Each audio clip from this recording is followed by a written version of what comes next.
Then perfect. All right. So, what is dream weaving? This is Dream Weaving 101. We're going to be talking about, what dream weaving is in this course.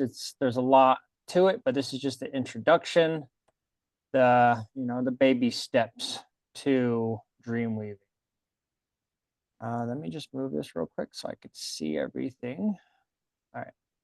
Dream weaving is a practice of observing and interpreting one's dreams to gain insight, clarity, understanding, and healing. The purpose of this practice is to connect you with the infinite stream of knowledge that lies dormant inside you. Everything can be accessed through dreams. Understanding all the answers you seek are already within you. No need for middlemen or gatekeepers to access this knowledge. Understand that we all have this knowledge inside of us to access anything we need to know. We can access it through dreams. We can access it through meditations. There's several different ways. Dream weaving is just one of these ways.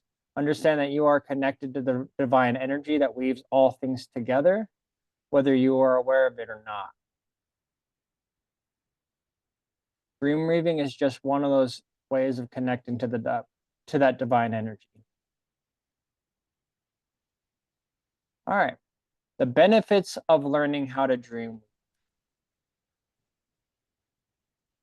Oh, hold on. One, healing unresolved traumas. This is a really important one. This could be generational or suppressed traumas. A lot of times we might be going through things that we don't really know what it is or what's coming up. Dream weaving will allow us to see that in a different light or even more clearer when we're dreaming.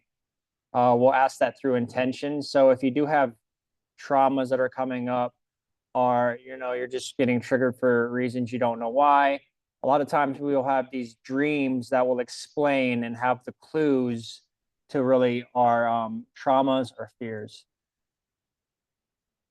And this goes into the second benefit, which is cure PTSD or any other intense fears or phobias you may have. And this, I kind of hear an echo, but we'll just keep continuing.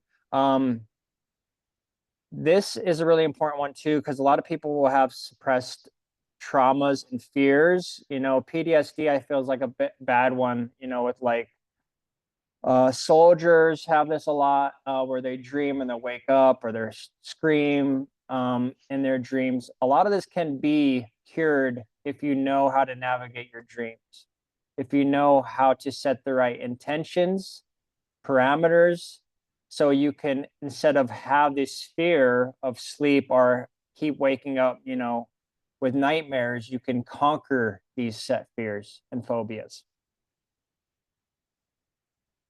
All right, 3, gain a deeper connection to yourself and the divine energy of creation. This is an important one too, because it can help you creatively. It can help you figure out where you need to go next, can figure out problem solving, pretty much anything you need, any difficulty you're going through in life.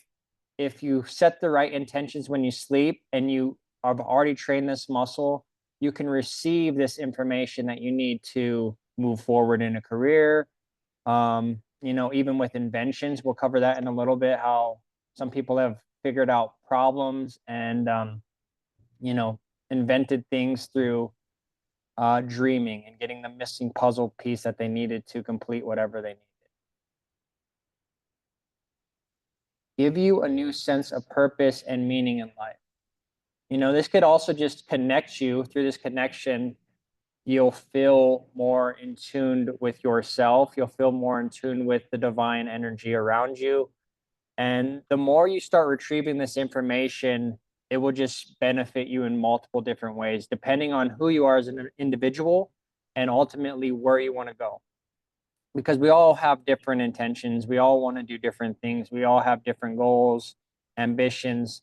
So depending on what those are, they can bring you pretty much what you want, which will give you new purpose and understanding. Give you life altering experiences that act as the catalyst for the profound change in your life. And this is one that I have gotten a couple times. So let me explain a situation. So imagine a scenario in your dream where something happens, because when you're dreaming, it feels real. For example, you lose the mobility of your legs. So in your dream, you feel like you've lost your legs or you can't walk no more. So you do the grieving process, you do the whole emotional baggage of whatever is happening to you in your dream. And if it sticks enough, you can learn life experiences through your dreams and not have to actually experience them. I use that leg analogy because it's just a really easy one to comprehend. You know, you'll wake up, you'll still have your feeling, but it gives you this new sense of gratitude, because when you're in your dream, it feels like you actually went through this experience. You went through this traumatic event. It could be a list full of things depending on what you need as an individual, as I said before. But I've had several life altering experiences off of my dreams alone, just from having a dream experience. So you can have more spiritual awakenings through your dreams. You can have more clarity and understanding. Just it's really up to you and the attentions you set and the parameters you have, and also what you need at the time. Allow you to access dormant knowledge and untapped potential. This is what we covered a little bit about accessing knowledge that you need. If you have, or if you need clarity in a certain thing, a lot of times you can meditate on it in your waking life. What you would do in your dream world, you can do that as well. So in your waking life, you would go to meditation, or you would go to a practitioner or a therapist. But while you're dreaming, you can access and do a lot of this work while you're dreaming. That's why I think it's really profound to learn dream weaving, because you don't even have to be awake to do the work. You just have to be conscious and aware and become lucid of your dreams before you can access this. But that's what this is all about, this course. All right, let's continue. Allow you to have more restful sleep. This could just help you have better sleep patterns if you are setting the right intentions and you start to know the importance of your dreams, of dreaming, of REM sleep. These are really important to know. And once you start realizing the importance and put that in your awareness, you'll have better sleep. Bring you more energy and enthusiasm for life overall. This is another one. It just piggybacks off the last one I just talked about. But once you start getting these downloads, or you start dealing with trauma, or start accessing the Akashic records, whatever it is, you will start to be more tapped in, which will also give you the enthusiasm and the energy in your waking life. That's really what this course is here to help you with, is show you that you can access and do spiritual work and healing also while you're sleeping, not just while you're awake. Because a lot of times we just take our sleep for granted. We just rest and that's it. We don't get anything profound. Some of us don't even claim we don't even sleep. All right, let me see if I can move this a little. All right, so these are just some of the profound discoveries that were made possible with the power of dreaming. I'm just going to cover a couple. There's probably thousands that people have used, but this is just the tip of the iceberg. This is just from dreaming and recalling your dreams. We're going to get more into, astral traveling and accessing the Akashic records, stuff like that. But we have to start with the tip of the iceberg. And this is really what these guys have accessed. They haven't even accessed all the other things I'm going to talk about, but the structure of benzene So this on the right is benzene molecule. And this is just in 1864, August, I can't pronounce his last name, but has been struggling with understanding the structure of benzene, a critical organic compound. This is before he had a dream of a snake biting his own tail, forming a ring. A lot of us have probably seen this structure, but he had a dream about this. This is way back before, you know, we had a lot of the modern day science and a lot of the stuff we implement now. So I had a dream about this. This dream led him to propose that benzene molecules were arranged in a hexagonal, I can't even talk right now, hexagonal ring and revolutionized the concept of chemistry. Understanding benzene structures led to the foundation of modern organic chemistry. We still use it today. This discovery was profound, and we're still using it today. A lot of these we still use today, but these are just examples. The periodic table of elements. This is also, believe it or not, a product of a person who dreamt about the structure of this periodic table. Dmitri, in 1869, Dmitri, a Russian chemist, was trying to organize the known elements. He had a hard time figuring out how the elements were structured. Dmitri dreamt of the table where all the elements fell into place in a specific order. This dream helped him finalize his periodic table, arranging elements by atomic weight. Of a workshop that he's teaching. And I'm not teaching. So. Oh, sorry. I hear someone in the back. All right. So the atomic weight, I'm just going to repeat this part. Kind of lost track. This dream helped him finalize the periodic table, arranging elements by atomic weight and period. Hold on. Sorry. I hear an echo. It's really distracting me. Give me 1 second. Atomic weight and hold on, I still hear it. Give me 1 second. Sorry.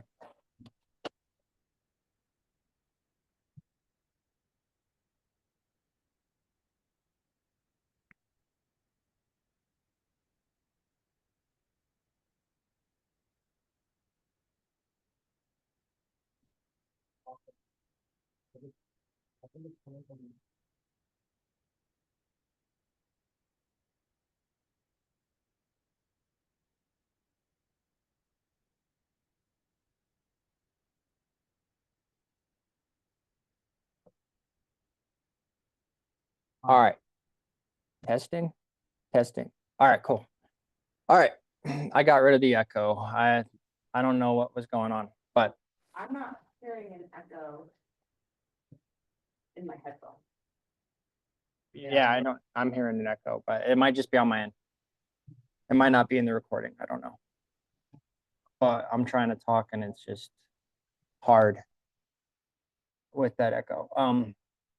So the periodic table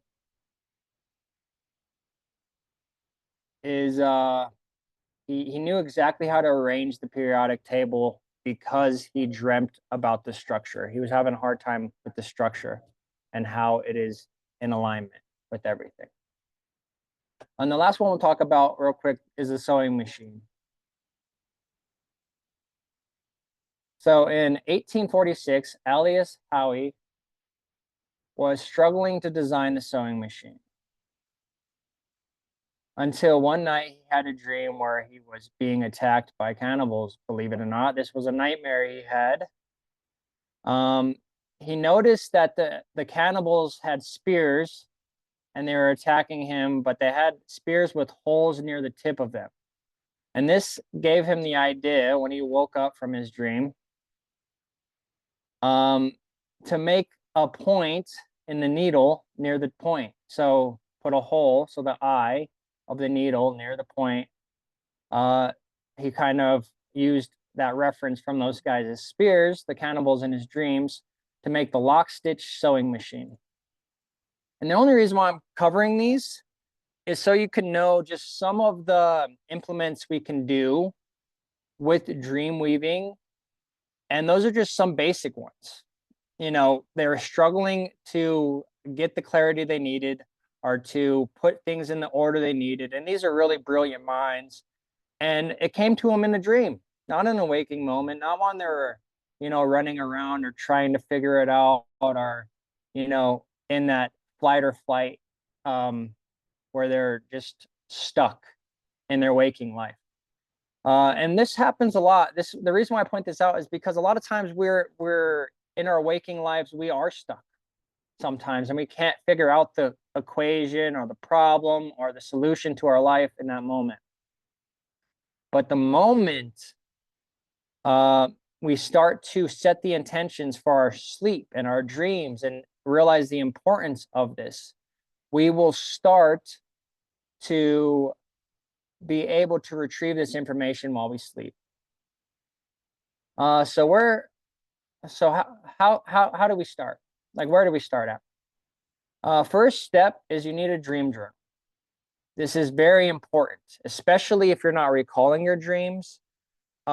Even if you want to do the advanced stuff like astral travel or lucid dream or any of those advanced techniques that you hear about in your dreams, accessing the Akashic records, it all starts with journaling.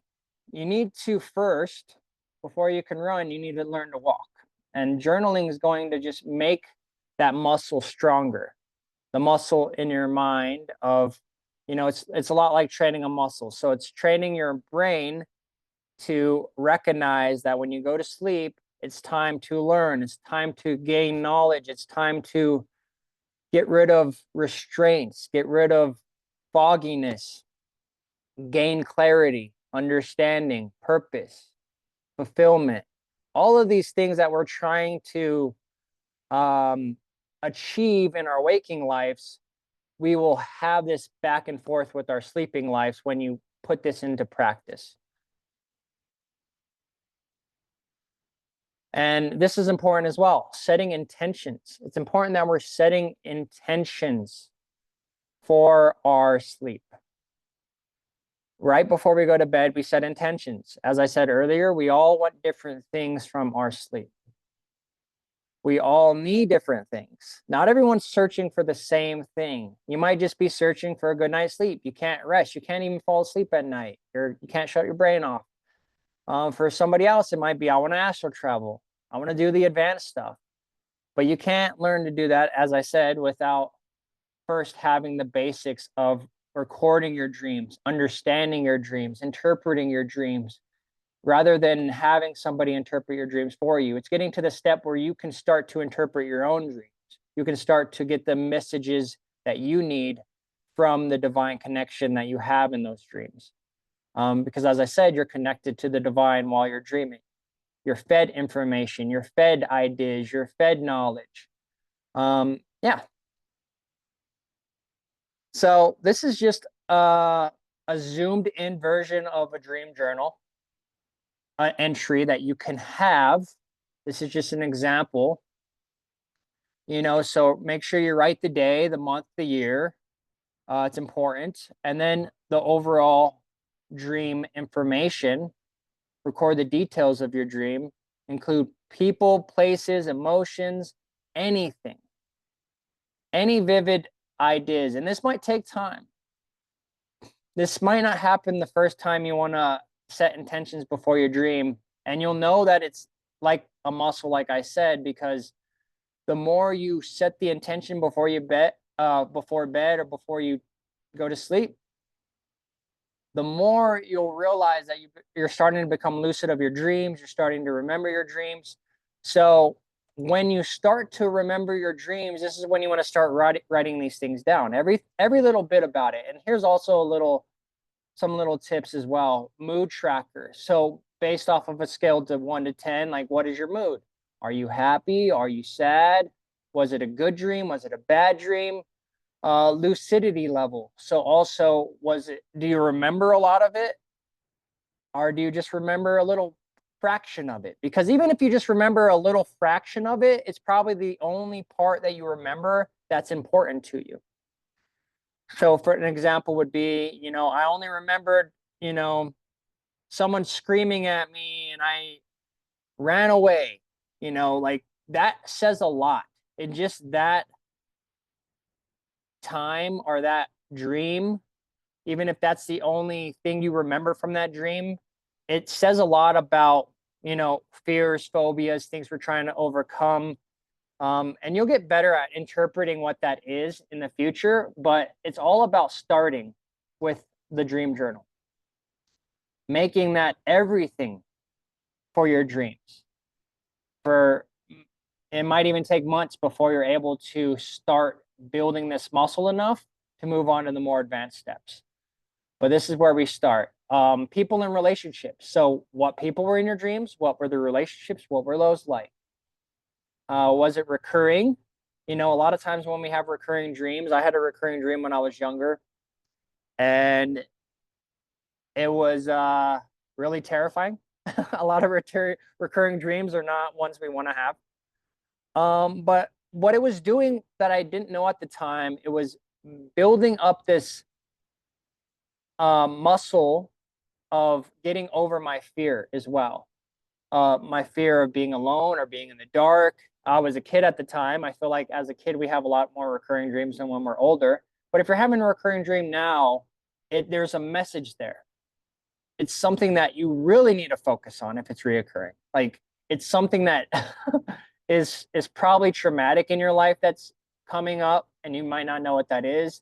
Something from your childhood that's starting to come up now, and it's starting to bring you that fear, bring you that anxiety, bring you back to that place you were when you had that traumatic event.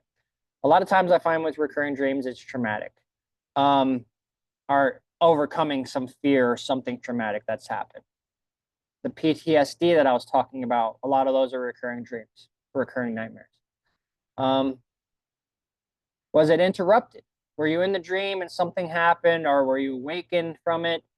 If so, what do you remember right before you were woken up? Like a lot of times we're in a really good dream. It's always the good dreams that we're interrupted in. It's like we're doing something, or we just won the lotto, and then it's like our alarm goes off. And now we're like, oh, that was nice. Now I'm, back to my normal life. All these things have significant meanings. And when you learn to start uncoding it, which we'll learn in this course, you'll get the messages you need. The most important thing, I think, is emotional feeling. What did you feel emotionally in this dream? How did this dream impact you emotionally? And this goes back to the benefits that I was talking about, where I said you can have emotional dreams that impact your life, that literally change your life when you wake up. Just like we have life altering events that happen in our waking life, like you're in a severe accident or a near-death experience, that changes your life after it for a lot of people. You can have these same experiences in your dreams. And if it's profound enough, if you're lucid enough for these dreams, you will wake up and you will still be grateful. You will still have the same emotions you would have if it happened in real life. Only the benefit is you don't actually have to lose whatever the dream's trying to show you. Once you wake up, you get your message, you move on, you get your gratitude, and the emotions. This could be good emotions, bad emotions. They all have significant meanings. I find that the bad feelings, the bad emotions are, for example, the analogy of losing your legs, that impacts you greater than the good emotions. Because we receive the good emotion when we wake up. But in our dream, it feels terrible. It might hurt a lot. It might feel painful. It might be scary. But then we wake up, we realize everything's okay. We reassure us And then once we have our dream journal ready, we jot all these things down like you would do with a regular journal or diary or just planner.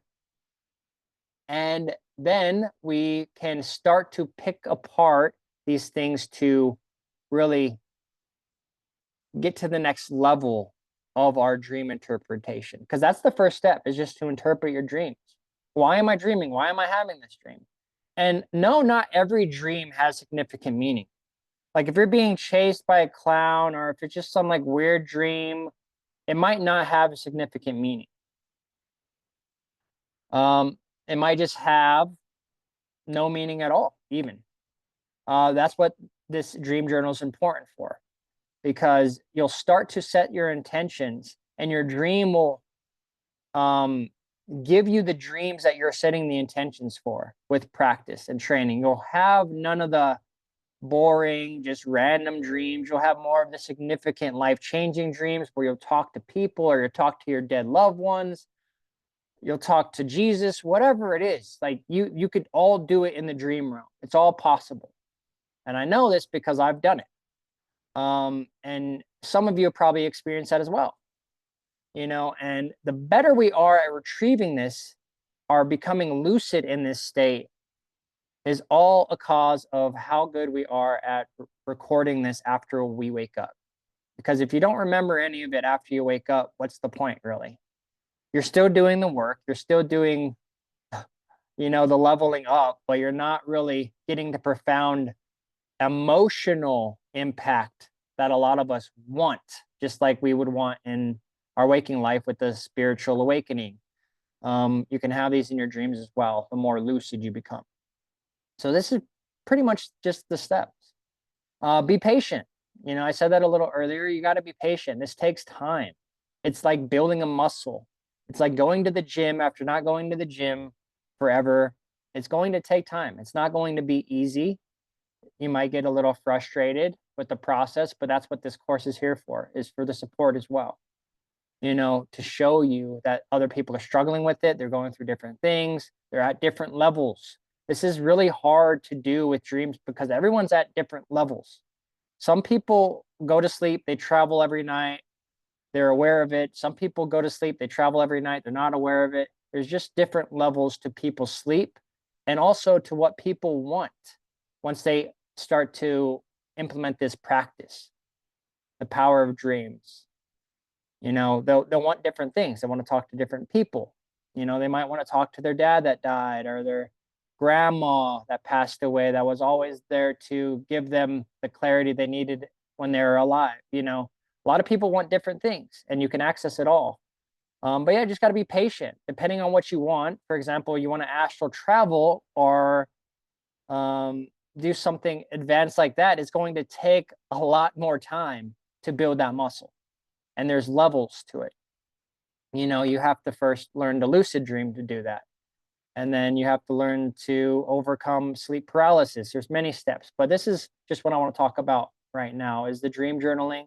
Just be patient, and we'll get into the more advanced techniques and the more advanced teachings of dream weaving in a later course, but this is just the beginner course.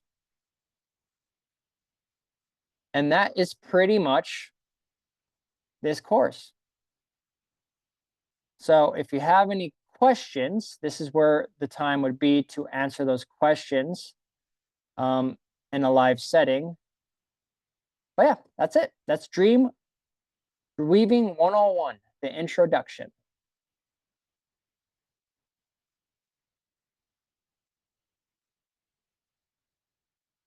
All right. And I don't know if I'm recording still. Yep. All right.